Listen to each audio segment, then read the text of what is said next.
Thank you all for joining us tonight. We are really excited that we have Megan Rader to be sharing with us how she has changed her small groups this past year in her first grade classroom. She's a teacher with 18 years experience. She's very familiar with using guided reading techniques.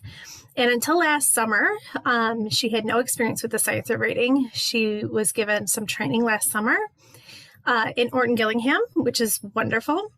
And then her school district began asking BrainFriendly Reading to come in last November to give some professional developments. And that is when I had the wonderful opportunity to meet Megan.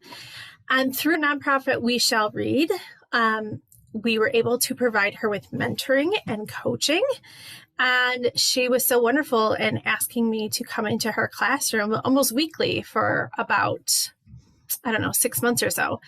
And so I had the wonderful opportunity to work with her and see all the transformations that were taking place in her classroom and with her teaching as well. Thank you, everybody, for coming. Thank you, Kelly, for that awesome introduction. I'm very happy to be here tonight. Huge thank you to We Shall Read for putting on this awesome PD for everybody this summer. I know teachers love free and teachers love good quality PD. So we have both things this summer. I know I have learned a lot this year, last summer, this year, that I want to just share with everybody. So let's go ahead and get started. So just a little bit about me. Like Kelly said, my name is Megan. I have been a teacher for 18 years, which seems a little crazy, but we're going to talk about that on a different day. I've worked all in public schools, and I've had experience in kindergarten all through 6th grade. I'm currently with my second school district, and I have been in first grade for about 5 years now. And I really feel like first grade is like my sweet spot. For a while, I thought it was second grade, but those little firsties, they really just come in and they grab your attention. And I feel like staying consistent and staying in one grade, it's just been a really, really good experience in my district and in my grade level. I know as teachers, especially teachers with younger kiddos, like we're all about the small groups. And I have always done small groups, even when I was teaching 6th grade. So I know it's possible, but I will be the first to admit I didn't always have effective small group strategies. I knew guided reading. I knew we needed to put books in front of kids. I knew we needed to talk about vocabulary. We needed to do comprehension. And I would do those things, but I always felt like something was missing. Like I would read with them. I would put books in front of them. And I'm like, well, we're reading, but I'm not seeing the growth that I would like to see. When I worked in my previous district, I will never forget, it was my first year going to my principal and saying, I'm doing guided reading, like exactly, we had a literacy coach, like I'm doing what my literacy coach is telling me to do, what you're telling me to do, but I don't feel very confident in what I'm doing. And I will never forget, her response was, just give them more leveled books. They'll be fine. They'll figure it out. And at the time I was teaching 3rd grade and I was like, but they can't read these leveled books. But what am I going to do? I'm a brand new teacher. I'm not going to argue with you. So, okay, I walked back to my room, got more leveled books and just started giving them more books. And even though my kids were seeing growth, I was like, something is not going right. Like I felt like I was really, really working harder and not smarter. And I knew something had to be different. But with all of the, teaching, everything goes back and forth. So I would try one thing and then we'd be told to do a different thing. And nothing was just very, very consistent. So I was doing guided reading, but I was still looking for a little bit of a change. Just nothing was going the way I wanted it to go. So last summer, I had a friend text me one day and said, hey, have you heard of this new thing? It's called Science of Reading. And I was like, I don't know what you're talking about, but show me more. So she was like showing me some stuff on Instagram, showing me some stuff on TikTok, which I was like, I can't do TikTok. I think I'm too old for it. So let's just stick to the Instagram. And that was more my style. And I was like, oh, like some of this stuff kind of makes sense. And then my good friend Kristie, who is with us tonight, was taking this training from BrainFriendly Reading and coming to me and saying, you know, there's some things that I'm learning that really could be good in your guided reading groups. And I was learning that this BrainFriendly Reading training that she was doing and the science of reading was kind of going together. So in like last spring, which let's go back to last spring when it was COVID and we were, you know, in person and virtual, and there was just so much going on. I did not have the time to like fully focus on this with my last group of kids, but I was like trying to like little things here and there. So I ended up, my whole journey got started through my two friends. And then I actually on Instagram won 30 hours of free professional development from Orton Gillingham. And so let that be a lesson. People do win things on Instagram. It does happen. So keep at it. It may happen for you someday. So I got this 30 hours of Orton Gillingham and it was a game changer.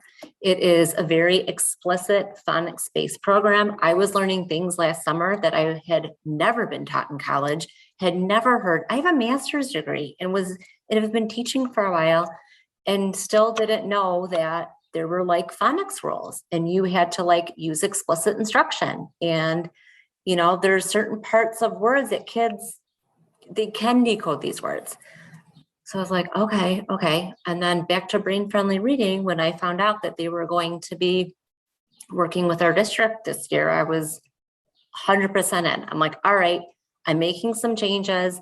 I was way too overwhelmed to do them whole group to start.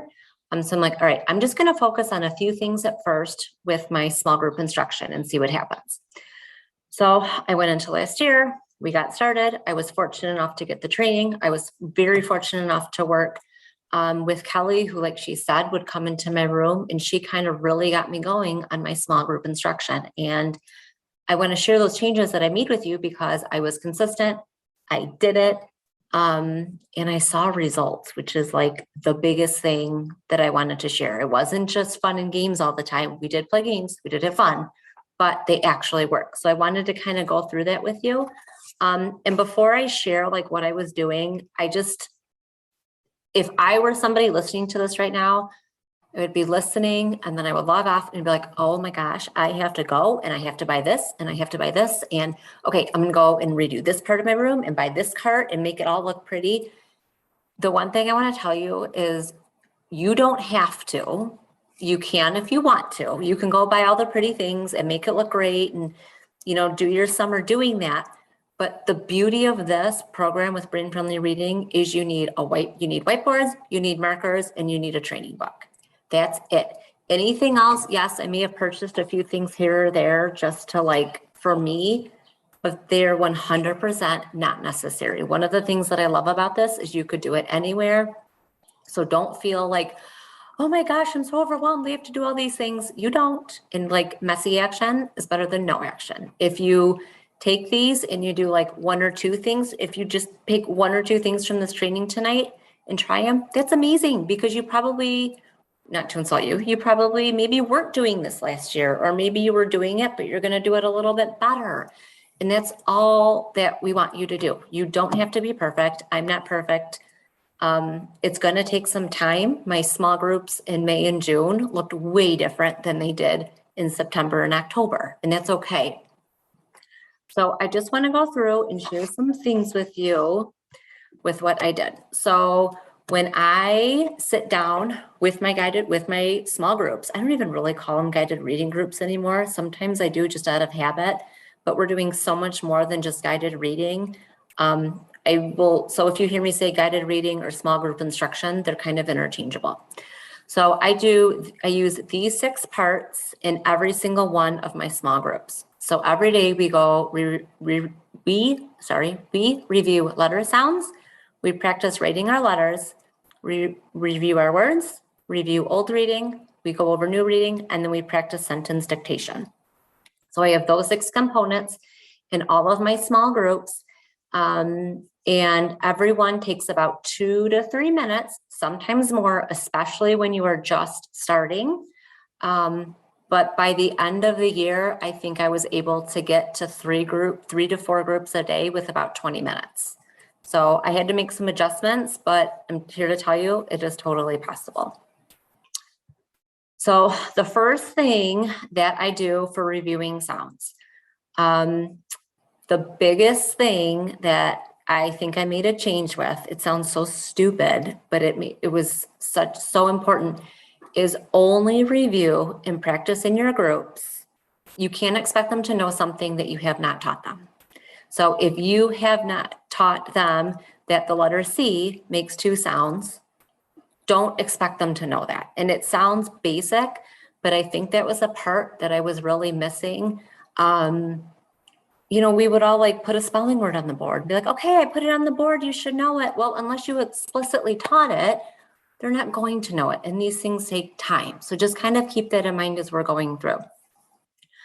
So every day to get started, we review our sounds. Only the sounds, again, that we have been taught. So if you haven't covered vowels yet, don't review vowels, just review your consonants. If you've only done vowels, just do your vowels, don't do your consonants.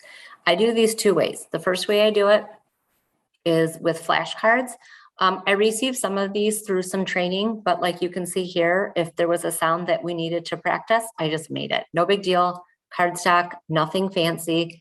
And I would just go through, I'm gonna show you a video in a second. You just go through and flash them. And then I expect the student to say the letter and then the sound, and then we move on. And I tell the kids, like, snap of the fingers, let's see how quickly that we can do this.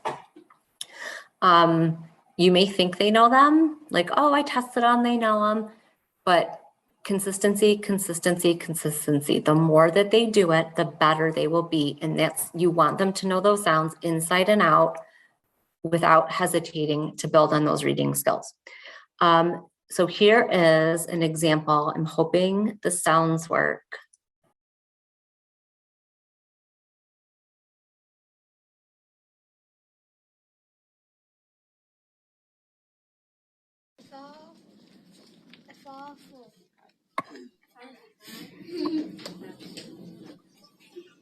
You FL4. What's the other sound? Good. H. Good. TR. True. What is it? True. True. Good. So we review sounds using the flashcards, and then the other way we do it is with the sound charts that I got from BrainFriendly Reading. And at the end, Kelly's going to talk about a great way to get those charts. And we're just tapping the sound, so it's like a 8x11, and then they have all of the consonants. There's a vowels one, and then they would just go A, B, B, and practice it that way. The cool thing about that is if there's a sound on the chart that they haven't used, I just cover it up with a Post-it, so they're not practicing something that they haven't learned before. All in all, that takes about 2 to 3 minutes, and then we just kind of move on to the next thing. So the next part, and this is something I have added this year that I learned in some of my BrainFriendly Reading training, is writing sounds. If you would have asked me a year ago, can your first graders in February write their ABCs? I would have said, yes, they can write their ABCs. They're in first grade. No, I stand corrected. It's shocking to me, even though we would practice, how kids cannot quickly write their letters. They can't do it. They don't, even if they know the ABCs in their head, if you set that timer and say, okay, go ahead and write your ABCs. I had kids that would go A, B, C, D, E, but if they can't do it automatically, they really don't have a great grasp on their sounds and their letters. So at the beginning of the year, we would practice this just about every day, and I kind of scaffolded it. So this is what it would look, this example here is what it looked like for one of my first graders at the end of the year. In the beginning of the year, I had half sheets of paper with the letters already written on them, A through M on one line, and then N through Z on the other. And I just said, go, trace the letters. And even then, I mean, if you teach lower L, you know those first 2 weeks of school, that's struggle. And And then I would take that away. And then some of the kids would just get lined paper with an A and an M and then an N and a Z. Go ahead and practice that way.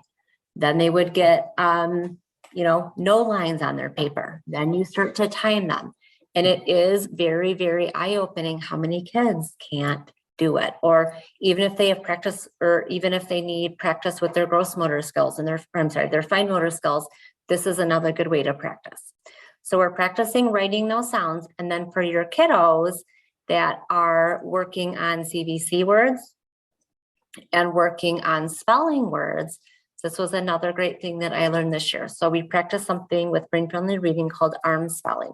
So basically what it looks like is it's multisensory. So they use their arm is like their board or whatever. So if I would say, okay, go ahead and we're going to spell the sounds in cat. Say it back to me. They would say cat and they would say at, cat, blend it together and then spell the sounds. At first, when I did this or when I was taught this, I was like, yeah, okay, yeah, that's great. All my kids are going to do, they're just going to sit there and they're going to go at, cat, and like nothing's going to connect. They're 6. They're not going to do anything. Again, I was wrong. I'm glad I was wrong because this was huge for my kids. I even had parents like send me messages like, Mrs. Rader, they were arm spelling at home. I just want to make sure they're doing it right because they couldn't get this word and then they did it. So we would practice arm spelling, writing the alphabet, and then arm spelling sounds, which I'm going to show you right now. Cake. Now I want some cake. Arm spell cake. Ready? A. Cake. Go ahead and spell the sounds in cake. It made me think of the book we were reading yesterday. Yeah. I really want the cake. Right?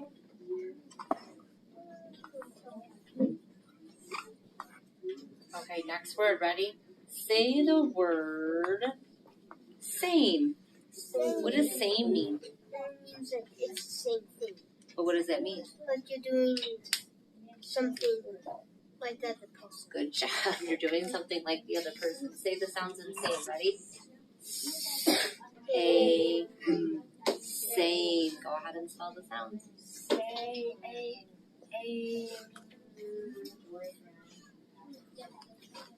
That's the word. Same. You're gonna put it. Sam. I don't even know what. And then here, like obviously that's at the end of the year. In the beginning of the year, it's not going to look like that. You can do, we were working with some magic E at the end. So that's what we were doing. But if you're doing just CVC words, go ahead and just do CVC words. If you have a friend that's still working on sounds and isn't even ready to go to words yet, then just practice their letters. What letter spells B? What letter spells K? What letter spells F? And just get that automaticity down and then you can start building from there. So after we do the writing sounds, it's again 2 to 3 minutes, not super long. And then we move on to our next part. Megan, can I pause you there for just one moment? Absolutely. All right. So like I said, I got the great chance to work with you and your kids this year. And I think it was really eye-opening for you to see that so many kids, if I would give a sound like S, how long it would take them to think about, okay, wait, what letter says, oh yeah, it's S. And then they'd start making it. And halfway through, they'd be like, wait, now how do I make this? And then they were focused on like making it. And then by the time they had made it, they thought, well, what the heck was that word that we were supposed to be doing in the first place, right? So there was a lot of working memory that came into play there too. And so just working on those sounds and connecting that right away to writing the letter that corresponded with that sound helped them so much by the time they were arm tapping and arm spelling that they never had to think about it again. So that was the important part of that automaticity that you were talking about, practicing writing those sounds. For sure, huge. Like I guess you don't realize how much they don't know until you start teaching a little bit differently. And then you have to go back and like, oh yeah, okay. So this is why we're still learning and this is why we're still working. Like, and nobody's fault. Like for a while I would beat myself up. Like I feel bad for those kids that I didn't do this with before, but when you know better, you do better. And then you just keep on going. So Megan, somebody in the comments asked, did we utilize sound chips prior to the writing? So I don't know about you. I've seen you use sound boxes before. Mm-hmm. I had many years ago before I had learned this method as well. And I know Orton Gillingham teaches arm tapping quite differently. They don't use it like L. Conan boxes or sound boxes. Mm-hmm. But the beauty of the arm spelling, I think, is that you always have it right there. There's no extra materials for the kids to like have to get or utilize or move. They just know first sound goes on our shoulder, middle sound goes on our elbow, last sound goes on our wrist. And they just like know it and they use it. And I'm sure with your kids too, you found that they were using it when they even didn't have to because it was a tool they knew how to use. Absolutely. And I'm glad, like, it even helped so much when we would do writing, because I wouldn't have to pull extra stuff out and they would have it there. So if you've all taught writing, I don't know how to spell bad. Okay, yes, you do. No, I don't. I can't hear. And I would just say to them in the middle of the year, arm spell it. And they'd go, oh, okay. And they'd have their arm out. And I think another thing, Kelly, that you and Kristen both taught me is like, try to remember to have your kids like with the hand that they're writing with, that's the arm that they're using to tap on.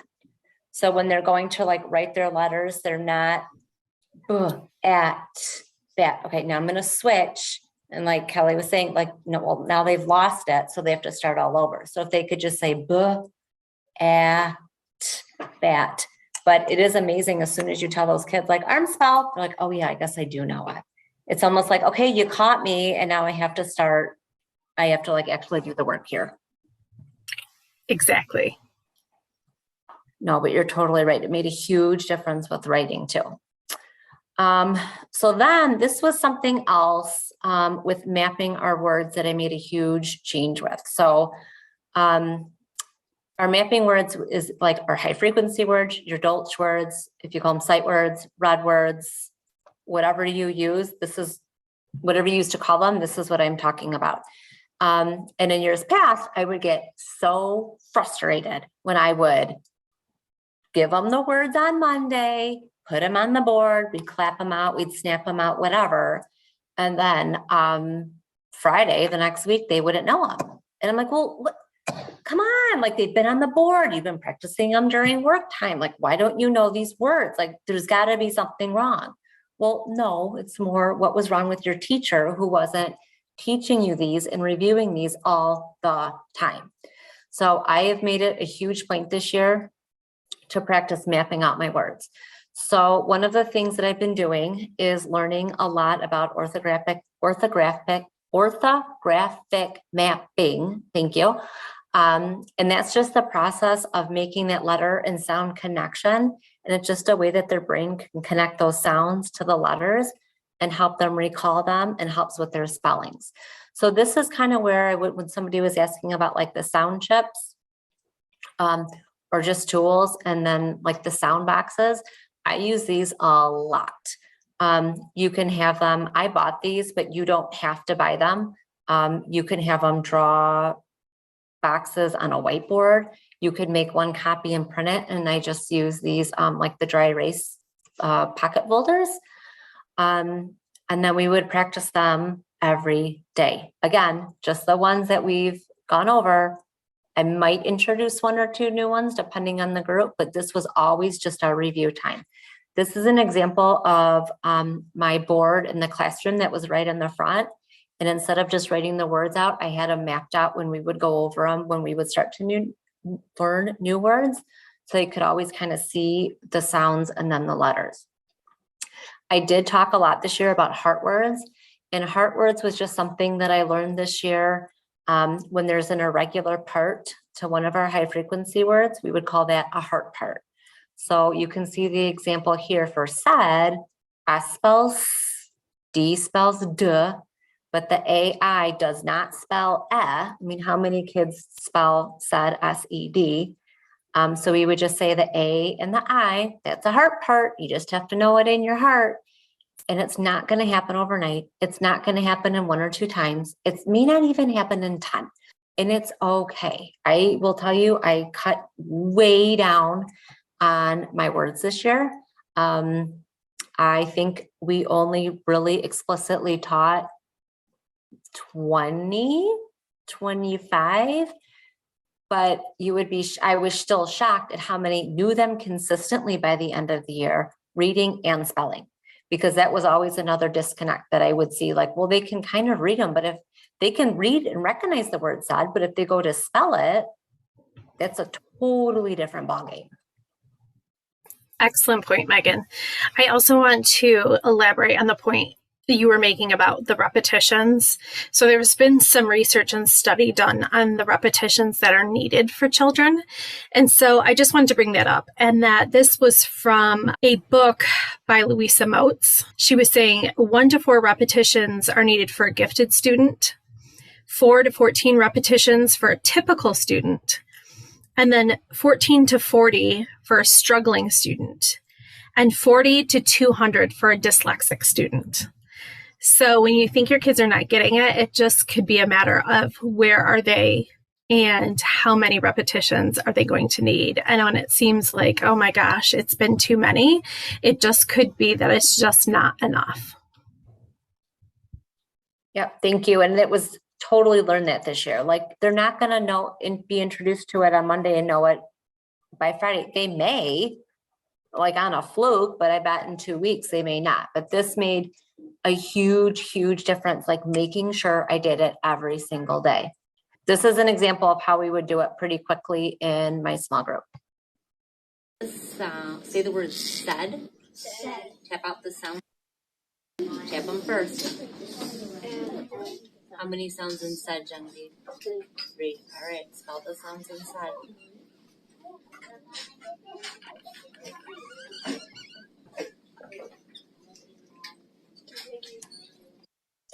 Quick, easy, 3 to 4 words in a group, and then move it on to the next part. Sometimes I would have them like in the beginning, like just use like a little magnet or a mini eraser, but you don't even need that all the time. Sometimes it helped just for engagement, but it wasn't something I needed like super consistently.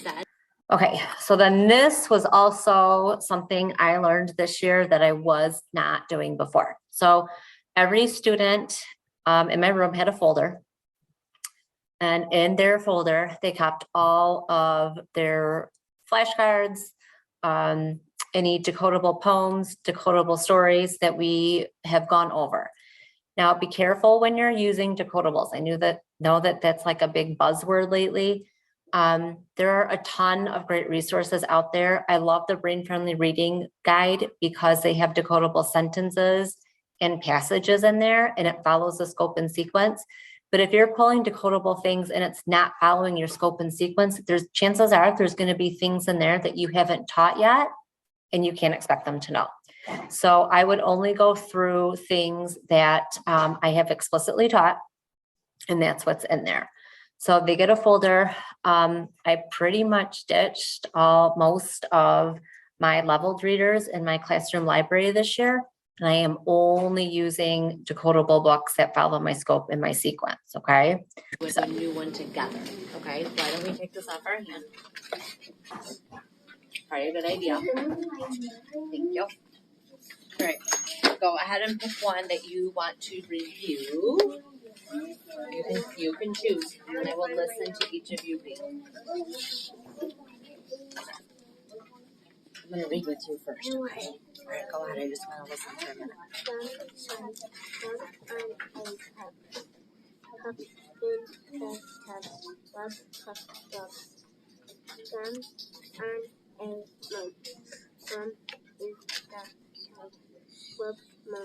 Can I stop you for 1 second? All of your reading is perfect, but remember, when good readers get to an exclamation point, are they reading like this?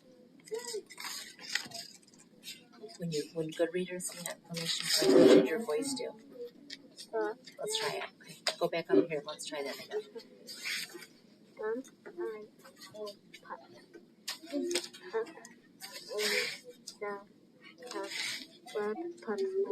It's a little bit better. Good job. Keep practicing while I go over here and read. So you can see it doesn't take very long. With reviewing reading, I have them just read to themselves. Sometimes I'll have them read to a partner if they pulled out the same poem or their same fluency chart. And I may not hear every kid read for this part. And then this is an example of their folders. And I decided who doesn't love a big vinyl sticker that you can purchase in multi-packs from Amazon? So they absolutely loved getting a sticker after they really worked hard. They could pick out the stickers and it was like their favorite thing ever. So it really encouraged, they would say like, I'm gonna work really, really hard at my sounds today because I want, a new dinosaur sticker. I mean, whatever works. I'm not below bribery because if they're reading, they're reading. So that just takes a few minutes. And then after that, this is when I would introduce our new reading skill or our new phonics skill that we're working on for the week. So this was an example of when we were working on some digraphs over here. So what I would do to introduce it, we would practice spelling it on a whiteboard. Then sometimes I would go through, I would have them get out their highlighter, get out a marker, get out a crayon. I would have them highlight their new skill that we're practicing. So they're kind of making that visual connection too. And then we would practice a little bit together. I would listen to them read together just a little bit. And then I would go back and listen to them read on their own too. And this is also where you can talk about your vocabulary. You can talk about fluency. You can talk about any other skill that they need to work on. This is when I would talk about those as well. They would then put them in their folder, keep them in the folder on the new side. So then the next time when I grab them to work in a group, they know what their new reading is, and then they knew what their review reading is. So again, just be careful if you're looking for decodables, stick with something that follows your scope and sequence and not something that you just pull up. They could be good. And sometimes I still made that mistake of like, okay, here you go. Who's your new reading? And then they'd come up to a word. I'm like, oh, sorry, Mrs. Rader hasn't taught you that. I'm just going to tell you the word now and we're going to talk about that later. I made a big deal this year of saying things like, no, I didn't teach you that. It's okay. We're going to go over that next time. And then I also felt like just by saying that, they had a little bit more confidence. Like, oh, okay, I'm not supposed to know that. And that's okay right there. And then the last thing that I did, and I will be honest, this didn't happen every single time, but it happened most of the times, was just practicing sentence dictation. So this was a great way to work on their conventions. It was a great way to work on some phonics skills. And the best part was these sentences were in the training guide that we had. So I wasn't like fumbling and trying to get stuff. It was already there. They just had their whiteboard, they had their marker. I would give them a sentence, like for this example with the pictures, it was Tim hid the bat. We were practicing CVC words.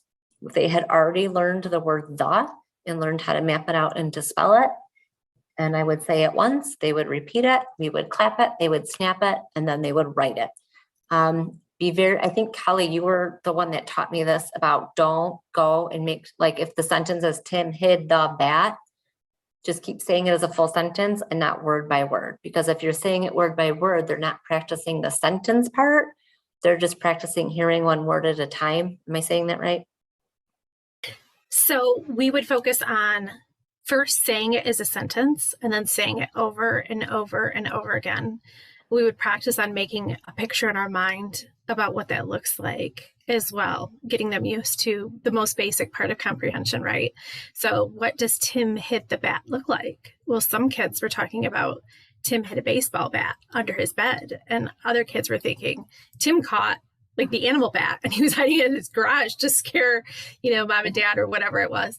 So we were talking about that. And so we'd count out how many words there were. So let's do that again. Tim hid the bat. And I think at the very beginning, we were just drawing lines, like 4 lines. We have 4 words. What was the first word? Tim. All right, let's tap that out. Ready? Tim. Yes. And a sentence begins with what? A capital, right? So let's write a capital T, and we would do this together. So this isn't something, we were very explicit in introducing this skill, very, very explicit in introducing the skill, and we would go word by word with this. But yes, we did talk about how many kids with low working memory cannot even hold a complete sentence in their mind, and how that was something that we needed to work on with them. And you can see, thank you. And like, you can see their smiles. Like these are two kids that were, just, I mean, look how happy they were. They were so proud of themselves that they could actually like write a sentence. And I can honestly say by the end of the year, I don't think my first graders had ever been that strong in conventions, like, because it was just, it was constant. It was all the time. It was repetitious, but it's stuck in their brain.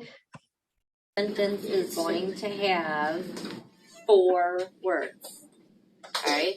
Can the 8th wave? Say it back to me. Can the 8th wave? Clap it out first. Ready? Can the 8th wave? All right. Tap it out on your hand. Can the 8th wave? Go ahead and spell your sentence. Can the 8th wave? Can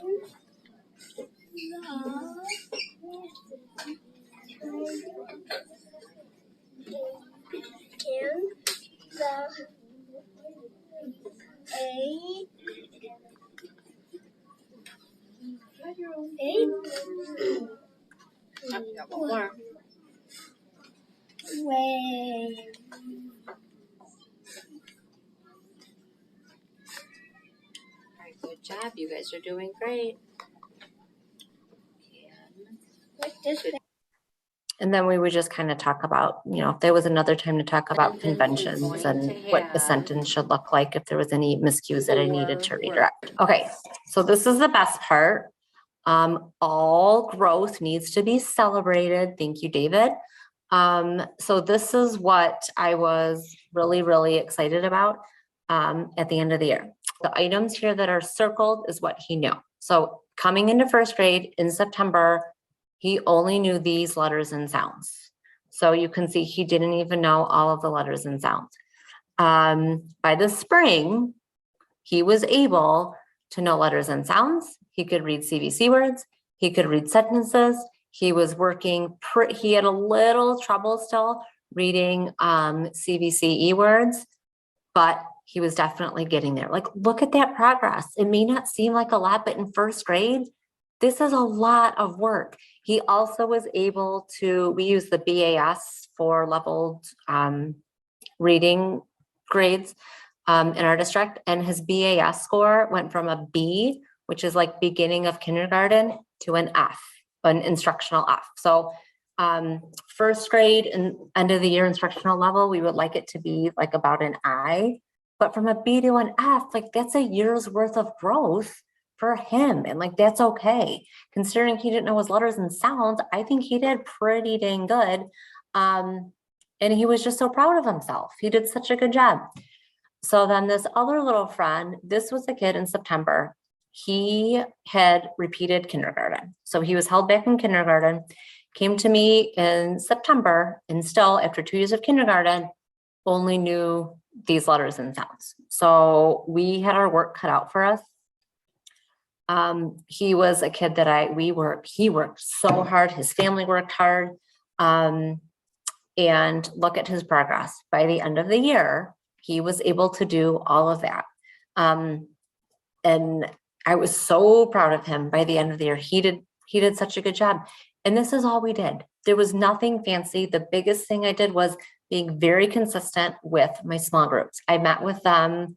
I would do 3 groups a day.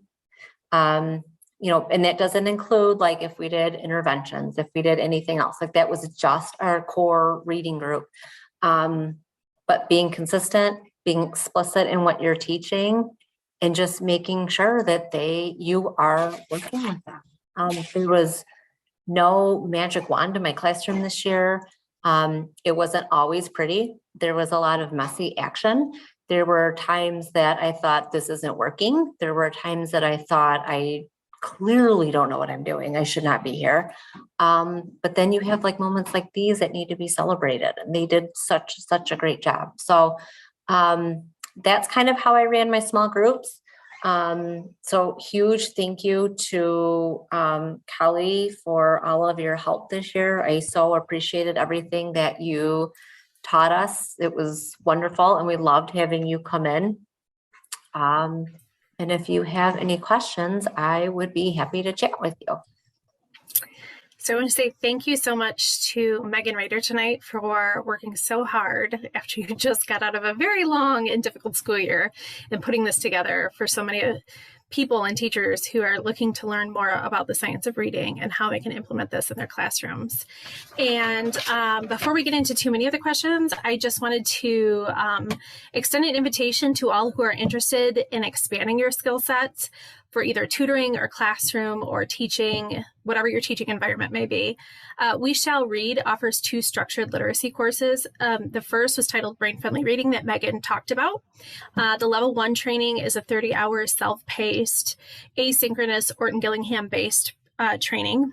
It includes like lectures, practice in small groups, watching webinars, and ongoing mentoring and support throughout the, we have live Monday night group coaching calls. That price, because We Shall Read picks up the majority of it for educators, is only $125. So it is a great price for getting that 30-hour training if you want to be certified in this program. And then for those of you who are interested in starting maybe your own tutoring business, we also offer the Mentor Me Reading Tutoring training for $225. And that training includes everything from the 30-hour level 1 training that I just described, as well as getting the additional support in the form of being assigned to a BFR, BrainFriendly Reading Certified Mentor, who would coach you as you take the training and then provide coaching and support after you've taken the training, and then help you gain knowledge becoming a tutor and starting your own tutoring business. I'm going to put this in the chat, but you can learn more about these at brainfriendlyreading.org. And you can also go to weshallread.org to register. And please, if you would follow us on our Facebook and Instagram pages at BrainFriendly Reading and We Shall Read. If you go to the BrainFriendly Reading Instagram page tonight and follow us and click on our stories, we have a special code just for you guys, our followers on Instagram, that would give you 50% off anything in our shop. I know that we did have a question about how we do more than 3 sounds in arm tapping. If you have a word has a beginning and ending blend, so you're getting quite a few sounds in there, we do a process called chart tapping. Megan talked about this just a little bit, where it's just a quick activity where we go through an alphabet chart, tap the sound, tap a keyword, and tap the letter, tap the keyword, and then say the sound. That is a process that we do daily in order for the children to be able to automatically match the letter and sounds together. We do have a blends chart, so we do teach the children that blends are 2 sounds put together, right? They're not a digraph, but they're 2 separate sounds. But we do explicitly teach that here are all the blends. BL, BR, CL, CR, things like that. So they know these are all the blends, right? And we make that automatic in their mind as well by tapping that chart. So if they have a word like blast, we teach them to put the blend up here, bull. We know it's 2 sounds, but we have them say bull, ast, blast, okay? And they get the hang of that. One of the reasons that we do that is because a lot of kids that have dyslexia have low working memory. And anybody who's worked with dyslexic kids know that it's really hard for them to hold like 5 sounds in their mind and then put it together. And commonly, teachers and tutors who teach dyslexics will say, the 3 were okay, the 4 we started falling apart. But once we explicitly teach them these blends and these end blends, it becomes a little bit less that they have to store in their working memory and be able to put it together. And we do sound dictation with the blends, the beginning blends and the end blends to make that automatic in their spelling as well. So I think with the blends too, because I always assume like blends are ooh. And so, but really changing it to do it 1 sound did make a huge difference for first graders. Like it really was like, oh, I just know right away that it's 1 sound or 2 sounds, but we're putting it, I'm sorry, I said that wrong. Right. Sounds, but we're putting, it's going together as 1. Right. The other thing that I've seen that it helps with is I would have lots of kids because of dialect say things like, or when they were writing or reading, say something like drawer, and then they want to write like JR. And I could just say, okay, let's look at the chart. Where do you see JR? And they're like, there is no JR. You're right. There is no JR, right? Because here are all the blends, and they would look at it and say, what do you think it could be? Let's say it slowly.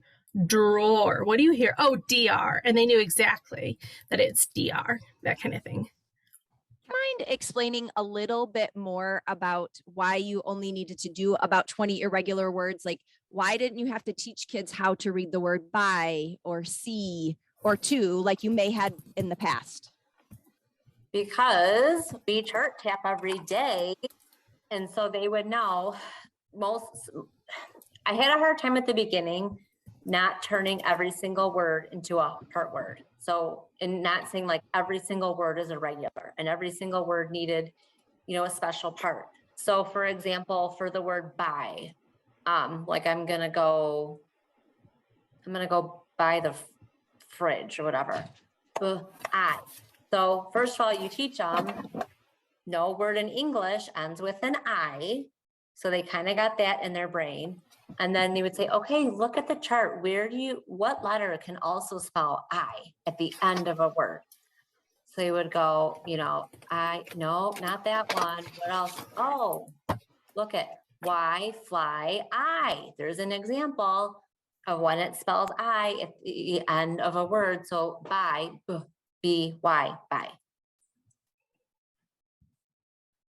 And it takes some practice, but then they really get it and they think they're so cool for figuring it out and figuring out the trick. It really goes a long way.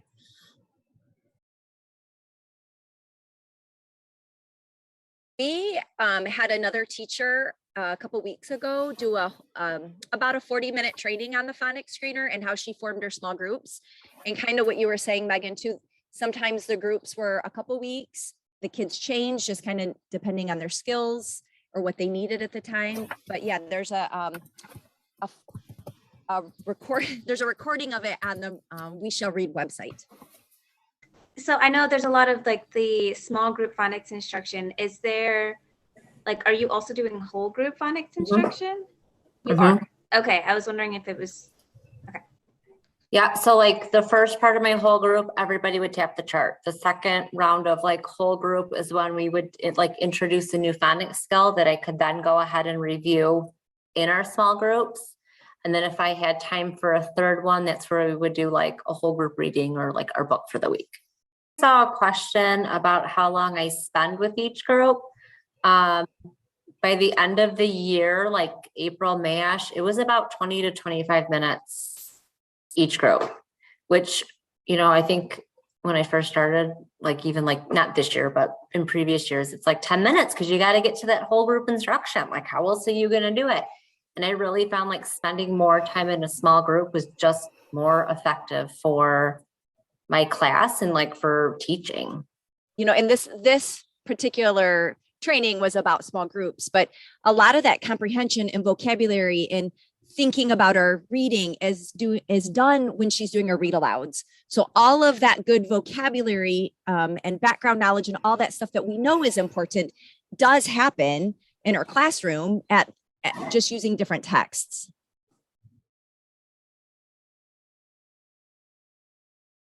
I am glad you asked. In the training companion guide, there is, Kelly, correct me if I'm wrong. It's it says parent home Parent connection or something. Mm-hmm. Parent connection sheet.